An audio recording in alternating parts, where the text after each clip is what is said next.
Bonsoir Thierry Petit, on va démarrer avec votre parcours. Au départ, vous êtes ingénieur en télécommunications dans les années fin 90. Votre première entreprise, c'est 1999, ça s'appelle Toubo.com et c'est un comparateur de prix à l'époque. Pourquoi en 1999, vous décidez d'ouvrir un comparateur de prix déjà? Bonsoir à tous. Il y avait plein de raisons. Déjà, moi, je me suis retrouvé par la stupidité de notre système éducatif à être ingénieur parce que j'étais bon élève et je me suis rendu compte que la technologie, au sens de la recherche de l'époque, parce que les télécoms c'est de la recherche, ça ne m'intéressait pas du tout. Et je me suis dit, je me suis gouré. Moi, j'ai envie, j'aime faire du business, j'aime faire des affaires, j'aime aussi comprendre un produit, le marketer. Donc, il faut vite que je sorte pour ne pas faire de la recherche sur un ordinateur parce que c'était pas mon truc. Et du coup, la chance que l'on a eue à cette époque, c'est qu'il y a une vague qui est arrivée, qui était Internet. Et finalement, personne ne comprenait rien à ce qui se passait, 99. Et à la fois quelqu'un d'expérimenté de 40 ans ou de 25 ans, on était armés de la même façon, parce que de toute façon, personne ne comprenait la technologie, les usages, le marketing, le financement, l'économie. Et c'est un momentum absolument fabuleux pour créer une boîte. Et puis, au vu de mon caractère, moi, je ne supporte pas qu'on me dise ce que je dois faire. Donc, du coup, créer une boîte, ça a toujours été une évidence pour moi. Et du coup, voilà, il y avait tout ça. Et pendant 3 mois, avec un copain d'enfance, on s'est dit, il faut absolument créer quelque chose. Il se passe un truc. On n'avait pas d'idée, donc on a screené le marché américain qui était quand même très en avance pendant 3 mois. Et on a trouvé un modèle qui s'appelait MySimon, qui était un comparateur de prix. Quand on a vu ça, on s'est dit, waouh, comparer les prix, c'est juste génial. Ça n'existait pas en France? Ça n'existait pas en Europe. Et donc, on s'est mis à créer ça, à chercher des gens ensuite qui pouvaient concevoir le produit, etc. Et puis après, c'était un succès très rapide parce que je l'ai créé à 26 ans. Effectivement, on l'a financé, on l'a vendu donc à Liberty Surf, qui était à l'époque détenu par Bernard Arnault, un an après. D'accord. Donc ça, c'est un bon matelas pour démarrer, j'imagine. Ouais, c'est un bon matelas. Un showroomprivé.com. Quelques années plus tard, puisqu'on est en 2006. Ouais. D'où vous vient l'idée de showroomprivé.com? Alors, on a beaucoup parlé de cette polémique avec Vente Privée qui disait ils nous ont piqué l'idée, etc. Est-ce que franchement, vous avez été très inspiré par Vente Privée ou est-ce que vous aviez votre modèle à vous? Alors, plus précisément, donc effectivement, après cette première expérience, on va dire j'ai eu des expériences de vie, dont un tour du monde de 2 ans. Et en revenant de voyage, je voulais recréer une boîte sans trop d'idées, beaucoup d'énergie. J'étais revoir un peu les financiers de l'époque qui m'ont présenté différents projets, dont un projet qui était donc le projet de mon associé David, qui faisait du déstockage depuis plusieurs années dans le monde physique. Donc son métier consiste à racheter des lots d'invendus à des marques et les vendre à travers des réseaux de soldeurs physiques. Ouais. Et son métier était en train de mourir pour 2 raisons. C'est que les marques ne trouvaient plus d'intérêt, en tout cas, c'était ça dégradait l'image de la marque que d'être vendu dans une solderie. Moins de marge, le produit restait, c'est pas valorisant d'être sur un bac en fer. Et by the way, le consommateur se retrouvait plus et Vente Privée, c'était créé effectivement il y a 5 ans. Donc quand on s'est rencontrés, on est très complémentaires, on n'a rien à voir. Lui est plutôt un retailer intuitif, moi je suis plutôt quelqu'un d'analytique et avec une connaissance de toute la tuyauterie, l'ingénierie, le marketing et la finance sur ce type de métier. Donc quand on s'est rencontrés, il y a une forme d'évidence à dire tiens, c'est génial. Grande complémentarité. On va le faire ensemble, effectivement. Et puis du coup, on s'est lancé donc en fin 2006 dans un marché qui était à l'époque très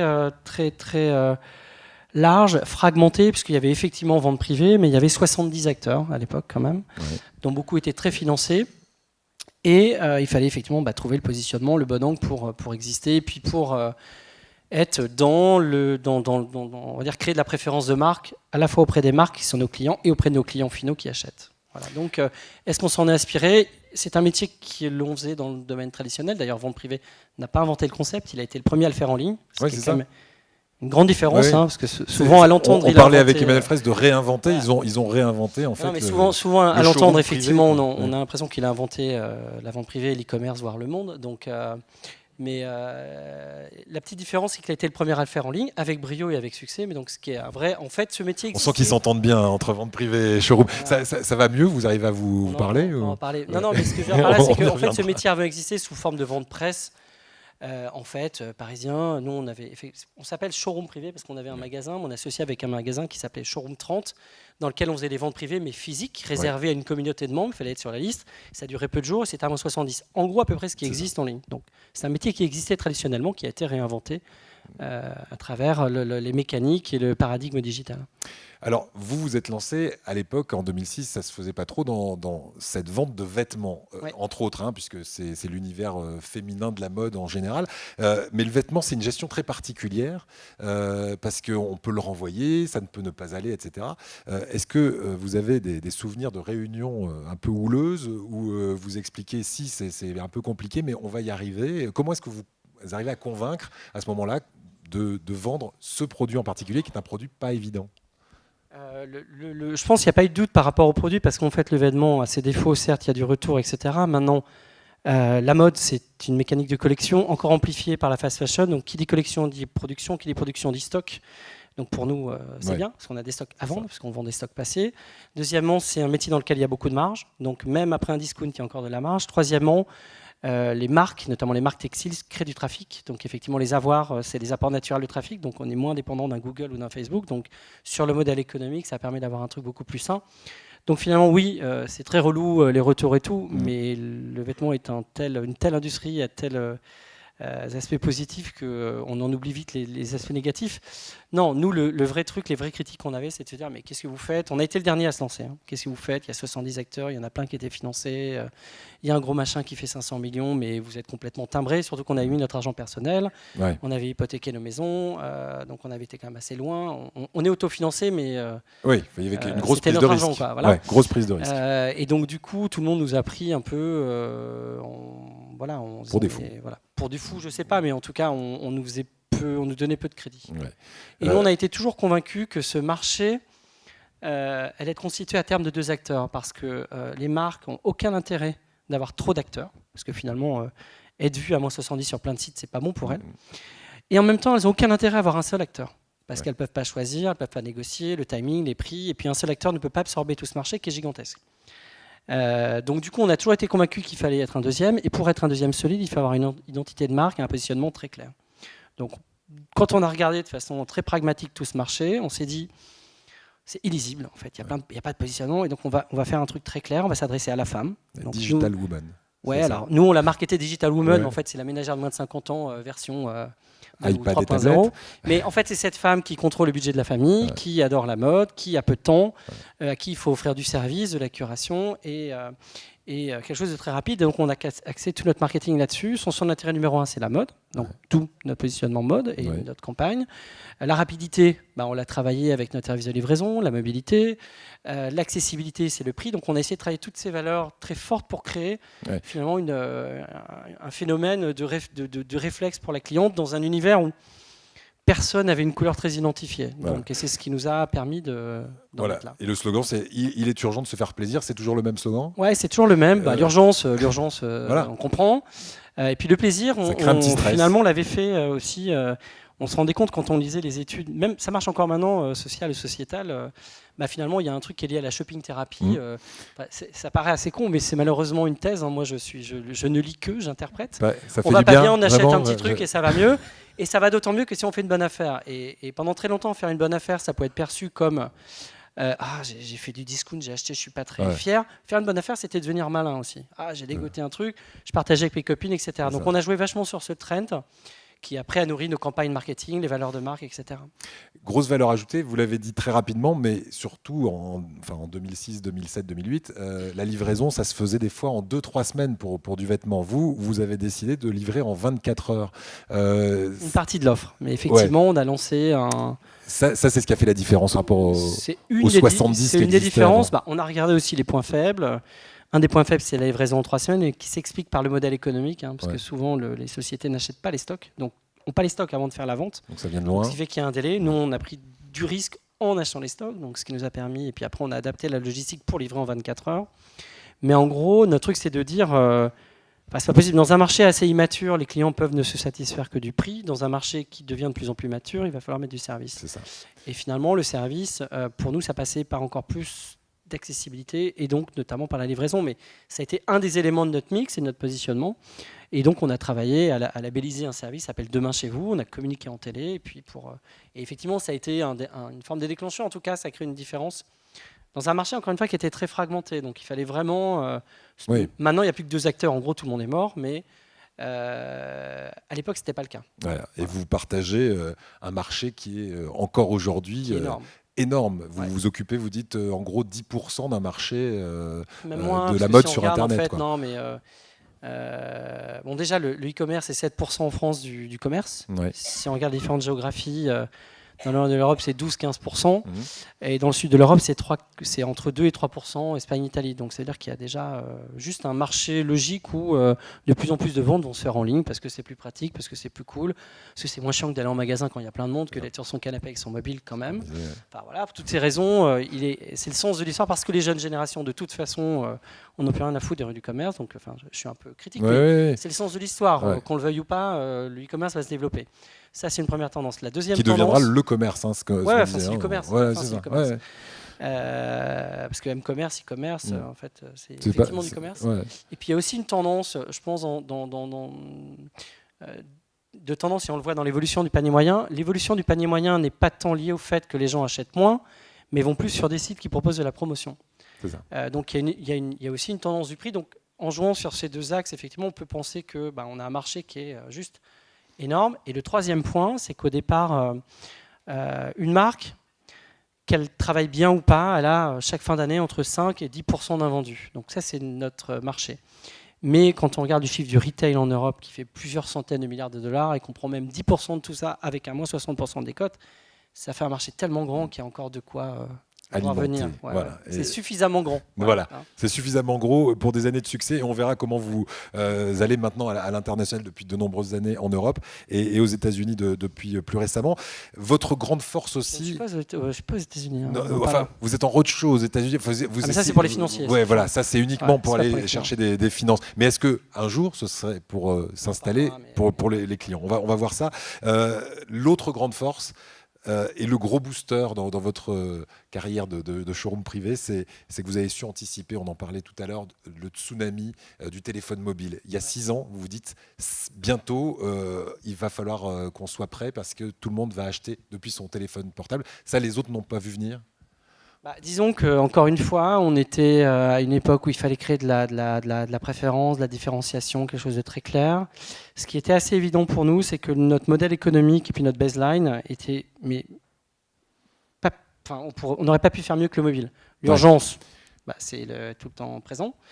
Et le plaisir, moi je trouve que les interfaces utilisateurs, le mobile apporte une touche de plaisir aussi, une interaction un peu différente, surtout dans une app où on peut créer des choses assez marrantes. Donc on s'est dit mais c'est tellement adapté qu'il faut y aller à fond. La chance que l'on a eue, c'est qu'on y allait au tout début, qu'il n'y avait personne, et que du coup quand vous êtes tout seul sur l'App Store, j'exagère mais vous gavez de clients, et c'est pas cher.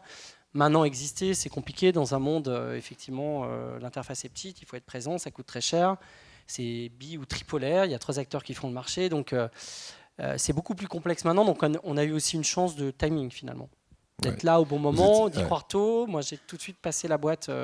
Souvent moi j'observe dans des grandes entreprises, ils créent une division e-commerce ou ils créent une division mobile. Je trouve qu'il n'y a pas plus con parce qu'en fait c'est pas une division, c'est la société qui doit être... On ne crée pas de division mobile, on doit être mobile. Et donc très vite, on a passé tout le monde en mobile pour qu'on pense mobile first. C'est-à-dire que chaque projet maintenant est mobile. Limite, on regarde plus ce qu'on fait sur le site. Le site internet. Parce que c'est 80% de l'audience, près de 70% du chiffre d'affaires. Donc voilà. Ouais, il y a les comportements aussi qui permettent d'enrichir la société. Parce qu'avant, on était plutôt dans les heures de bureau. Maintenant, il paraît que vous avez des ventes qui se font à 22-23 heures. Ça aussi, c'est parce que les comportements ont changé grâce à ces nouvelles technologies. Oui, déjà, elles se font effectivement. On a un pic le matin, c'est lié aux heures d'ouverture de vente, mais c'est lié aussi au fait qu'on est tout de suite connecté. Et après, effectivement, on a l'apparition d'un phénomène nouveau depuis 5-6 ans, qui sont les tablettes. La fin de journée nous s'arrêtait vers 21h, et là, on tient jusqu'à la fin. Et on arrive même à interagir maintenant, parce qu'en fait, plus personne regarde par exemple la télé les mains dans les poches. C'est ça. Et on arrive à interagir avec nos pubs, à faire des campagnes assez intelligentes où on va être présent sur un canal offline, une télé ou autre, et en même temps pousser une promotion mobile. On arrive à faire des choses hyper intéressantes. À des heures particulières où on sait que les gens sont en dans soirée. la télé. C'est ça. C'est ce qui explique ce chiffre d'affaires colossal. Moi, je le lis pour pas oublier, un volume d'affaires brut de plus de 750 millions d'euros, soit un chiffre d'affaires net de 540 millions d'euros aujourd'hui. Vous êtes en croissance de 22% par rapport à l'année précédente. Ça s'arrêtera quand? Parce que depuis la première année, vous faites des bénéfices. Vous n'avez jamais perdu d'argent avec Showroom Privé. Alors, croissance et bénéfice, c'est quand même deux choses différentes. Oui. D'ailleurs, souvent les startups publiques. Oui, c'est ça, il ne faut pas le mélanger. mot bénéfice, là, je plaisante. Mais la croissance, on a fait plus. Alors maintenant, je suis coté, donc je suis obligé de dire les vrais chiffres. Hein. On a fait 30% de croissance. Non, mais je veux dire, l'e-commerce crée aussi beaucoup de. Très souvent, on entend cet acteur fait X millions, et en fait, quand on regarde la vérité, c'est 4 fois moins. Enfin, bref, bon. Il y a aussi une forme de défiance. Le fait d'être coté nous donne du crédit, de la transparence, parce que de toute façon, c'est la réalité. Donc, on a annoncé sur le premier trimestre 30% de croissance, c'est-à-dire plus de croissance que l'année dernière. Parce qu'il y a des effets d'entraînement extrêmement forts. Enfin, en gros, il y a un effet assez vertueux dans notre métier, c'est qu'au début, notre métier consiste à faire en sorte que les marques nous donnent leur stock. Pour qu'elles donnent les stocks, il faut qu'on ait des capacités de volume très forts, donc il nous faut des clients. Pour avoir les clients, il faut qu'on ait des marques intéressantes. Donc c'est un cercle vertueux si vous le prenez dans le bon sens. Et on a toujours construit notre système en avançant sur les deux. Donc plus de clients, on va vers des marques plus grosses. Plus de marques plus grosses, on attire plus de clients, etc. Et donc là, on est vraiment dans un effet hyper vertueux où on a maintenant une taille critique suffisamment forte pour attirer des Adidas, des Zadig et Voltaire, des Couples, où là, le changement il est extrêmement fort parce que avec une vente, vous faites quelques millions en quelques jours, alors qu'auparavant, il vous fallait 25 ventes pour faire le même chiffre d'affaires. C'est ça. Il y a un effet d'entraînement. C'est d'ailleurs l'effet, on parlait de la loi de Moore, les effets d'entraînement ou ce qu'appellent les gens dans la vallée, tout ce qui tourne autour, notamment pas les libertariens autour de la société exponentielle, mais on est vraiment là-dedans. Tout va encore plus vite et les effets d'entraînement sont extrêmement monstrueux à partir du moment où on a atteint une taille critique. Et on parlait de chiffres, vous êtes 2000 marques aujourd'hui partenaires. Ouais. Là aussi, c'est une taille critique où on peut encore on peut aller au-delà largement? Parce qu'effectivement, bien sûr, on a commencé dans la mode, qui est son intérêt numéro 1. Après, quand on regarde cette femme et ses attentes, elle achète pour la maison, pour la beauté, pour ses enfants, pour le sein. Enfin, maintenant, on vend tout. À partir du moment où on est dans le sein d'intérêt de cette femme. Ouais. L'univers de la maison, c'est colossal, c'est très mal couvert actuellement. La beauté, on a racheté un site pour avancer parce qu'il y a le problème de la distribution sélective en France. Là, il y a plein de choses à faire. Voilà, c'est sans fin en fait. Nous, on a en tout cas l'impression que c'est sans fin. Voilà pourquoi, sans encore une grosse date dans l'histoire de showroomprivé.com, on en a dit un mot à l'instant, en mars 2015, c'est l'introduction en bourse. Alors, la question, c'est pourquoi... c'est novembre 2015. C'est novembre 2015, alors j'ai une petite erreur, novembre 2015. Pourquoi est-ce que vous décidez, vous, de partir en bourse, alors que vos concurrents, les plus gros, en l'occurrence, n'y sont pas allés? Pourquoi Pour plein de raisons. Enfin, déjà, moi je trouve que quand on est entrepreneur, c'est un peu le fantasme ultime, quelque part. Ouais. Donc j'ai vendu des boîtes, j'en ai foiré, j'en ai fusionné. Là, celle-là, j'avais pas fait ça, donc je me suis dit tiens. Et puis il y a un truc assez excitant, voilà. Et puis c'est aussi la bourse, c'est un moyen qui vous donne énormément, c'est un outil qui vous donne énormément de moyens de financier pour faire notamment de la croissance externe. Donc nous, on était assez convaincus que le modèle nous permettait de grandir en rachetant des boîtes, parce que dans certains pays, il y avait des sites qui fonctionnaient bien, dans un pays, mais qui étaient trop petits à l'échelle de l'Europe pour peser. Or, nous, c'était un peu le contraire, on était très gros, mais parfois pas assez local dans un pays. Donc du coup, il était évident qu'on allait consolider ce marché, et pour ça, il fallait des moyens, c'était un premier axe. Le deuxième axe, c'est que ça nous permettait d'être maître à bord avec moins de 50% du capital. Ça, c'est toute la beauté de la bourse. Hein. C'est ce qui fait qu'un Bolloré maîtrise Vivendi avec 13%, mais c'est... Le jeu de la bourse, des droits de vote double, c'est ça. Parce effets. Que l'astuce, c'est ça. Pour ceux qui se feront coter en bourse dans quelques temps, il faut garder évidemment la main. Donc, avec 40% des actions, on a 50%, plus de 50%. Alors, pas toujours, parce qu'en France, vous avez les droits de vote double. Donc, quand vous avez des actions depuis plus de 2 ans, ça vous donne 2 fois plus de droits. Donc, effectivement, il y a tout un tas de mécaniques que vous pouvez activer qui peuvent vous donner énormément de latitude. Puis finalement, vous êtes beaucoup plus libre avec des milliers d'investisseurs qu'avec un gros. Ouais. Donc c'était aussi un parti pris. Et à l'époque aussi, nous, on a une politique où tous nos salariés sont actionnaires et que du coup, c'était aussi un moyen pour nos salariés finalement de transformer ces actions dites, tant que c'est pas coté, en monnaie de singe, en vrai argent. Et voilà, donc c'était aussi un effet d'entraînement pour recruter, pour fidéliser. Donc pour toutes ces raisons, pour nous aussi, pour sécuriser notre patrimoine, pour toutes ces raisons, la bourse nous paraissait être vachement intéressant. Ce qui était compliqué, c'est qu'il n'y avait pas eu d'introduction de cette taille sur notre économie depuis 10 ans. Le dernier, c'était en 2006 et Se Loger. Donc le chemin était dur, complexe, mais finalement, après c'est binaire, vous êtes coté ou pas coté. Le fait d'être coté vous apporte énormément.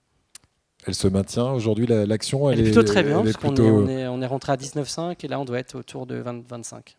Bravo. Voilà. Vous avez parlé d'employés, vous en avez 1200 aujourd'hui, des employés, ce que vous me disiez tout à l'heure avant de démarrer. Est-ce qu'il y a des postes clés que vous chouchoutez un petit peu plus pour ceux qui ont l'ambition de créer une start-up? C'est quoi chez vous? Alors les postes clés chez nous, c'est les ingénieurs, notamment tous ceux qui tournent autour de la data. On a énormément de bons ingénieurs, data scientists en France, etc. Mais c'est des profils que tout le monde recherche, à la fois Carrefour, L'Oréal, Google, la petite start-up, ou enfin, n'importe qui.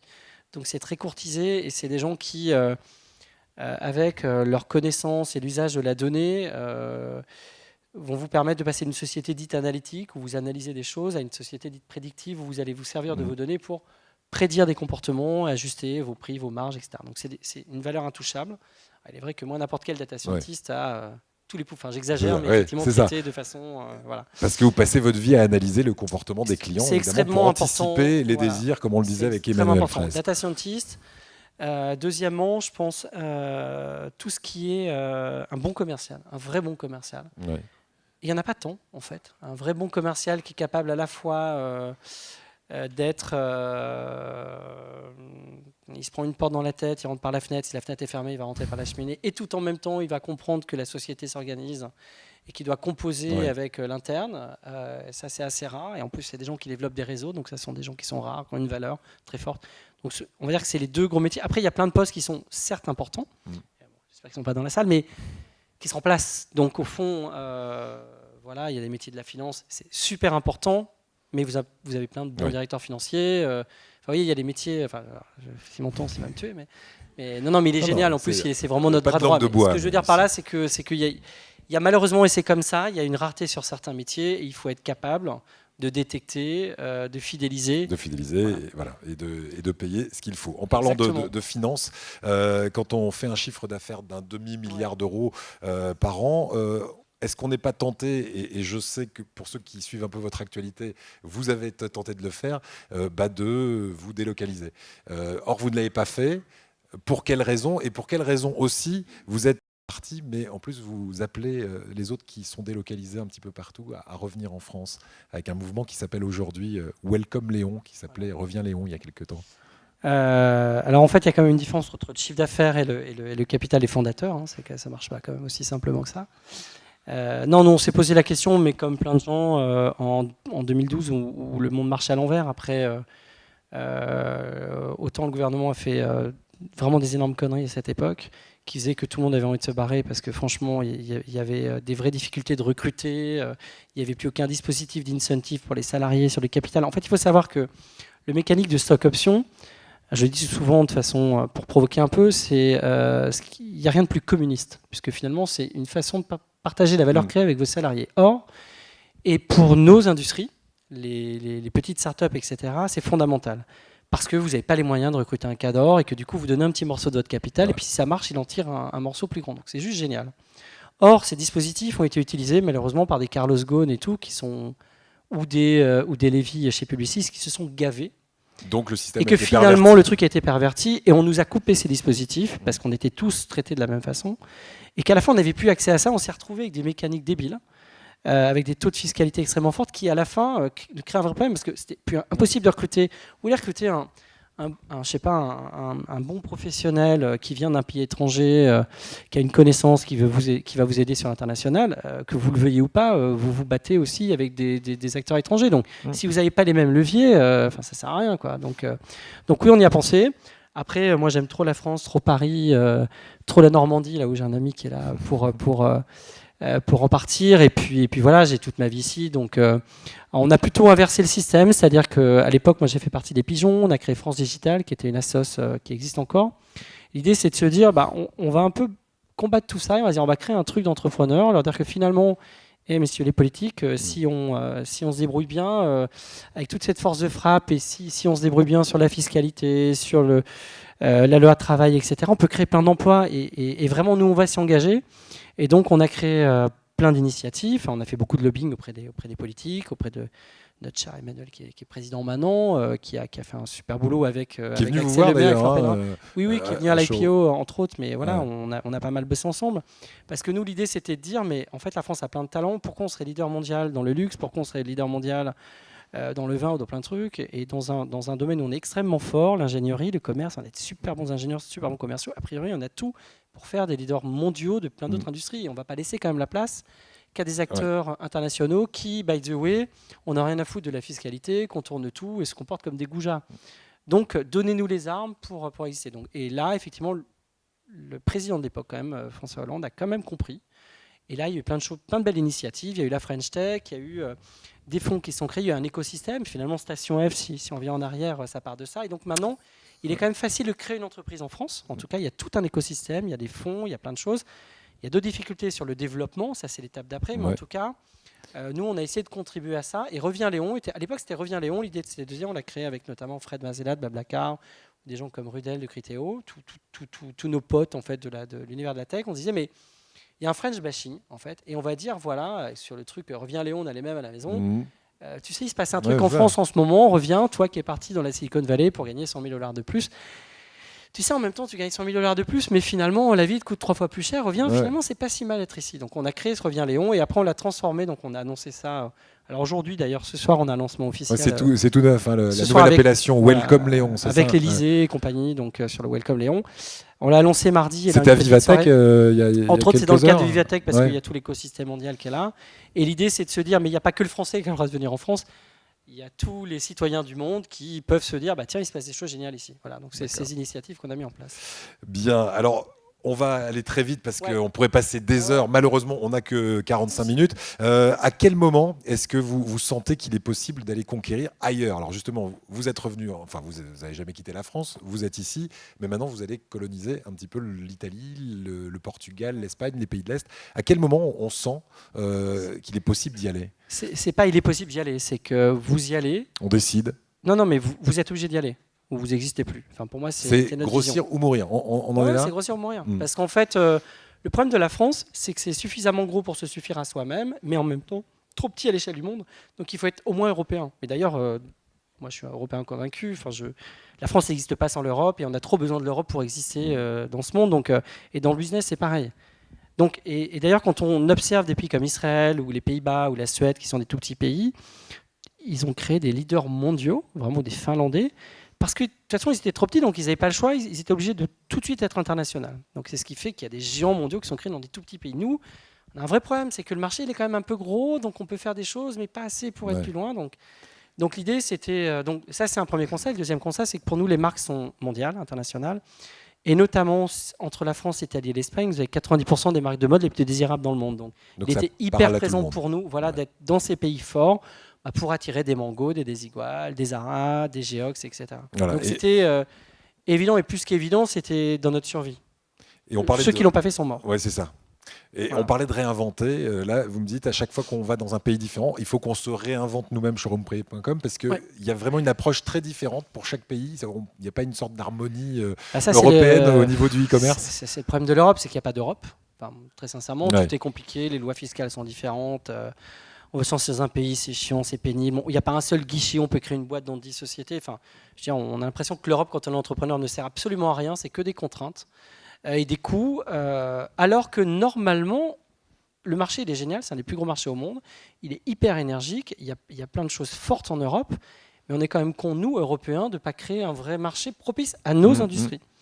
Donc moi je me bats beaucoup auprès de la Commission européenne, on fait avec France Digital énormément de lobbying parce qu'on se dit mais on est quand même nous les premiers stupides de créer ce truc. Après le problème de l'Europe c'est que tout prend 5 ans, la moindre loi prend 7 ans et dans nos cycles nous on a à peine 10 ans donc imaginez bien que 7 ans on ne va pas attendre 7 ans qu'il y ait une loi qui change.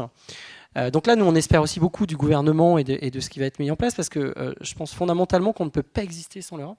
On a besoin de l'Europe, mais c'est une difficulté absolument monstrueuse pour se développer. Au-delà des Donc de langues, quoi vous avez besoin de... non, mais au-delà des langues, tous les moyens de paiement sont différents, les modes de livraison sont différents. Bien sûr, la maturité des consommateurs est différente.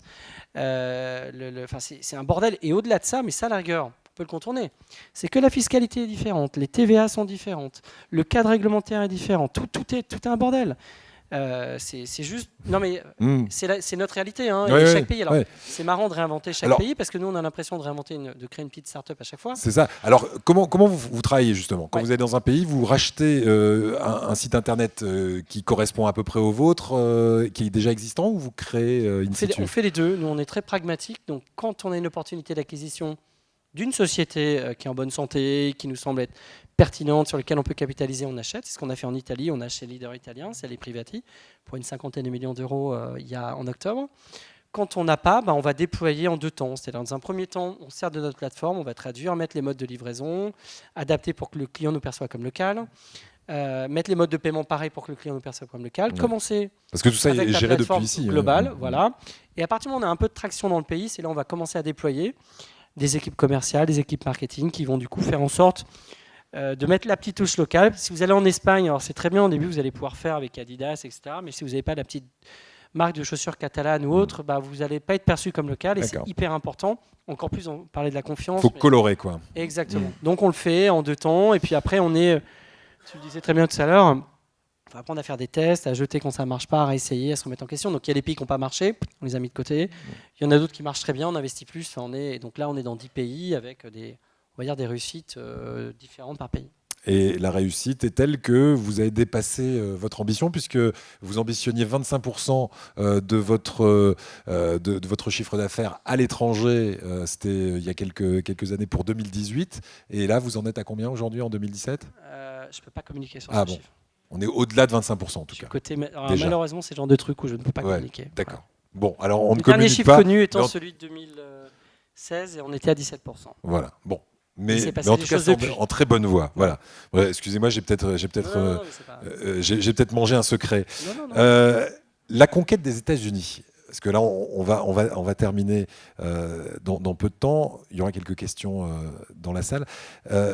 Pourquoi aller vers les États-Unis? Uniquement pour lever des financements, ou est-ce que quand même l'arrière-pensée, c'est de s'y installer pour y faire du commerce? Jamais. Moi, j'ai jamais pensé aller aux États-Unis parce que c'est un marché.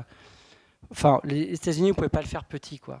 Donc, il faut aussi savoir être raisonnable parfois, être conscient de ses forces ou de ses faiblesses. Pour conquérir les États-Unis, il faut avoir plusieurs centaines de millions d'euros prêts à déployer et encore. Donc, il y a déjà énormément à faire en Europe. On est loin d'avoir saturé un marché. Il y a beaucoup de marques européennes. Donc, nous, on a quand même toujours on a les marques et les consommateurs. Hein. Il y a énormément de marques européennes. Il y a tellement de choses à déployer. Nous, on s'est ouvert au Maroc, par exemple. Moi, je crois beaucoup à l'Afrique. Il y a énormément de choses à faire là-bas. On a une proximité naturelle. On a plein de natifs qui sont dans nos banlieues, qui sont des formidables ambassadeurs pour ces pays. Donc, on a plein de force pour conquérir ces territoires. Les États-Unis, c'est compétitif, c'est extrêmement coûteux. C'est un pays dans lequel, pour nous, le marché était fait différemment. C'est-à-dire qu'il y a des gros faiseurs, des TK Maxx ou des TJ Maxx, qui sont ces gros magasins qui absorbent déjà du volume. Donc, le marché est structuré différemment. Et honnêtement, c'est pas un marché qui est impossible, mais ça sert à rien d'y aller sans mettre 4, 500, 600 millions d'euros sur la table. Donc, franchement, voilà. Ouais. Mais par contre, les Américains investissent aujourd'hui, comme les Chinois l'ont fait, dans Showroom. Dans Showroom, dans toutes les sociétés françaises. Regardez le CAC 40. Non, mais ça veut dire que vous êtes Fidelity, largement crédible à l'international. Dans toutes les sociétés. Oui, mais quand vous cotez en bourse, si vous n'êtes pas capable d'attirer des investisseurs américains, vous n'allez pas vous coter. Puisque finalement, nous, 50% à peu près de nos investisseurs sont anglo-saxons, voire américains. Donc il faut effectivement qu'ils soient conscients du modèle. Donc vous allez en roadshow là-bas, c'est-à-dire en opération séduction. C'est des gens assez pragmatiques, américains. C'est vraiment, on regarde des chiffres, ça marche, ça dégage le résultat. Ouais, mais en même temps, voilà, c'est simple. Voilà. C'est binaire. C'est binaire, mais ça marche. Et ça fonctionne bien. Vous dites que les 3 priorités pour réussir aujourd'hui, c'est... Alors, je commence par le mobile. On a parlé de la prédiction. Le 3e, ce serait quoi? Non, mais je rejoins ce que disait monsieur là, c'est qu'effectivement, moi je dis toujours à mes équipes, si vous voulez comprendre le consommateur demain, regardez, alors pas 15 ans, mais regardez les consommateurs de 19-20 ans et étudiez-les. Et on observe quoi? Ils ont une main supplémentaire qui est le mobile. C'est terrible, mais c'est comme ça. Elle est greffée. Deuxièmement, ils vont plus dans les magasins. Ça les emmerde, les magasins. C'est chiant, un magasin. Troisièmement, ils sont super décomplexés par rapport à la donnée. C'est normal, ils partagent tout depuis 8 ans, toute leur vie. Et nous, on est encore dans un truc, oh là là. Privatif. Privatif, la CNIL, machin, truc. Eux, ils s'en foutent complet. C'est la réalité. 3, ils ont un rapport avec la propriété qui est différent. Nous, on aime posséder. Eux, ils s'en foutent. Ils partagent, ils échangent. Bon, c'est dans leur culture. Donc, et je pense que tout ça va être à l'origine des futurs trends de consommation. La donnée, ça va donner forcément un usage de la donnée, donc vers plus de personnalisation et tout. La mobilité, ça me paraît juste évident. Donc là, ceux qui n'auront pas compris ça, franchement, je ne leur donne pas beaucoup d'avenir. C'est des gens aussi qui sont beaucoup plus globaux et ouverts. Donc je pense que nous, on avait une forme d'ouverture à l'international qui est venue. On nous a parlé, enfin, globalement, on a appris tous à parler anglais n'importe comment à l'école. On avait vraiment peu de culture internationale. Eux, ils sont déjà très globaux, et donc je pense que c'est aussi c'est une chance, je pense.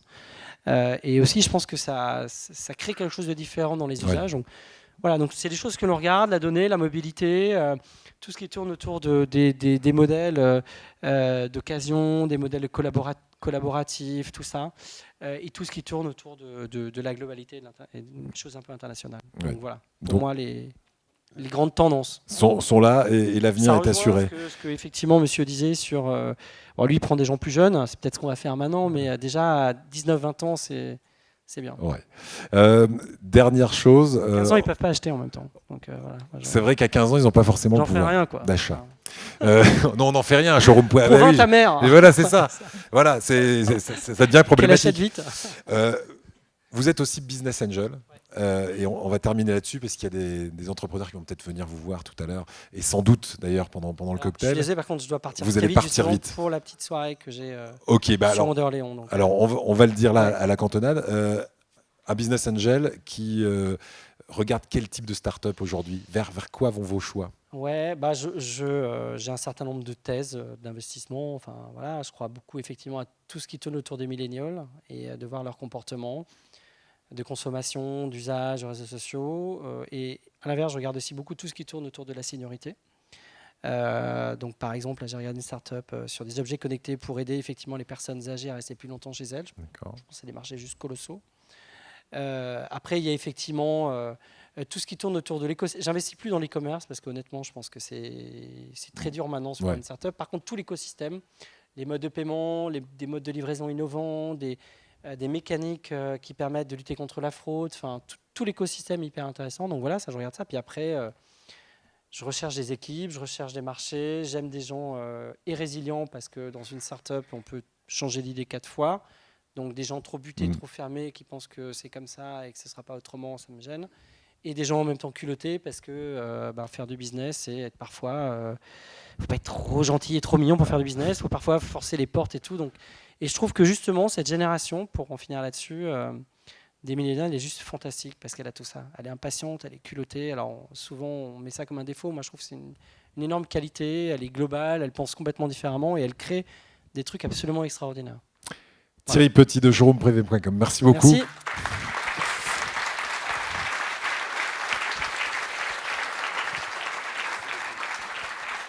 Alors, comme vous allez devoir nous quitter rapidement, j'ai quelques questions. Voilà, on va passer le micro rapidement pour quelques questions dans la salle avant de conclure ce rendez-vous des entrepreneurs. Est-ce que quelqu'un a une question? Oui, ici, madame, pour Thierry Petit. Oui, bonsoir. Je voulais justement poser une question au niveau de Business Angel. Pour présenter notre dossier à Showroom Privé, quelle démarche doit-on faire? Alors, moi, j'investis à titre perso, parce que sinon, c'est de l'abus de bien social.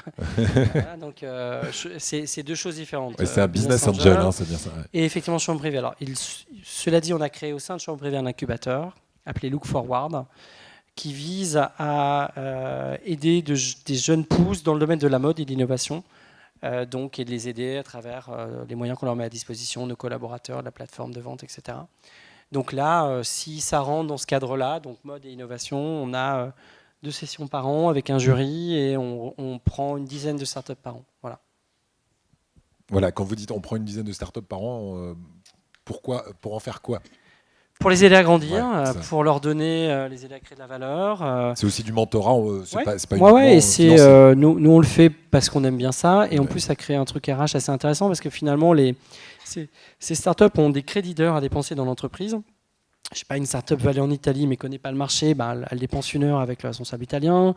Elle veut faire une campagne d'acquisition mobile, mais elles connaissent pas le réseau, elles vont prendre 1 heure avec le spécialiste, et ça crée un truc absolument génial, c'est qu'elles sont conseillées par des vrais pros et non pas des consultants qui n'ont jamais fait.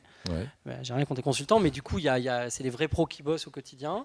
Et en même temps, pour les collaborateurs, ils sont super fiers d'aider des jeunes startups. Et moi, je trouve il y a un truc hyper intéressant en termes RH, c'est que un de mes problèmes actuels, c'est qu'on est 1200 et que du coup, C'est une taille critique pour je vous, disais ça très bien, c'est que si vous n'êtes pas hyper agile, franchement, c'est extrêmement dur. Donc, il faut être capable tout de suite de bouger, de prendre un cycle technologique et de le prendre très vite. Si vous prenez 8 mois, 1 an de roadmap, vous êtes honnêtement... Donc, grillé. et je me suis aperçu qu'effectivement, en grandissant, vous la structurez, vous mettez des gens, ce qui est assez légitime, mais parfois, la machine devient plus lourde, il y a plus d'inertie.